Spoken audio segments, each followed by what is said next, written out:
સુરત મહાનગરપાલિકા સંચાલિત નગર પ્રાથમિક શિક્ષણ સમિતિના અધ્યક્ષ તરીકે રાજેન્દ્ર કાપડિયાની નિમણૂક કરવામાં આવી છે, તો ઉપાધ્યક્ષ તરીકે રંजना ગોસ્વામીની નિમણૂક કરવામાં આવી છે।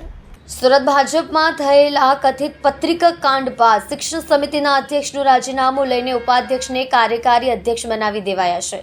જો કે આજે શિક્ષણ સમિતિની ખાસ સામાન્ય સભા બોલાવવામાં આવી હતી, જેમાં અધ્યક્ષ અને ઉપાધ્યક્ષની નિમણૂક માટે ખાસ સામાન્ય સભાનું આયોજન કરવામાં આવ્યું છે।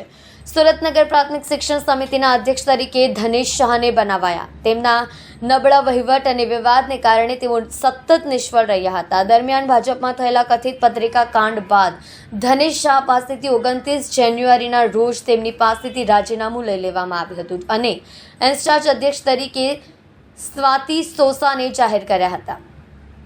હાલ સ્વાતિ સોસા ઇન્ચાર્જ અધ્યક્ષ તરીકે કામગીરી કરી રહ્યા છે।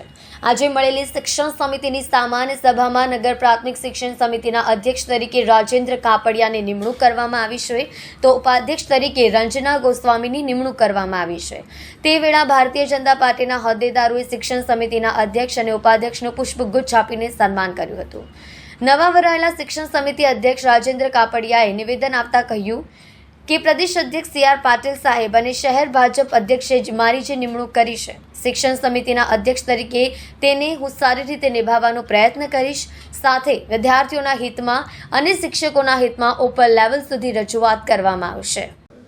ઉપાધ્યક્ષ તરીકે વરણી થઈ ગઈ એટલે આનંદ પણ થયો, કેમ કે પદ મળ્યું એટલે કામ કરવાની સંધિ મળશે અને અત્યાર સુધી પણ અમે સૌ સભ્યો સરસ કામો કર્યા છે શિક્ષણ સમિતિના બાળકો માટે અને આગળ પણ ઈશ્વર અમને શક્તિ આપે કે અમે સારા બાળકોના ભવિષ્ય માટે ખૂબ પોઝિટિવ રીતે બધા મળીને કામો કરીશું અને સમિતિને ખૂબ આગળ વધારીશું।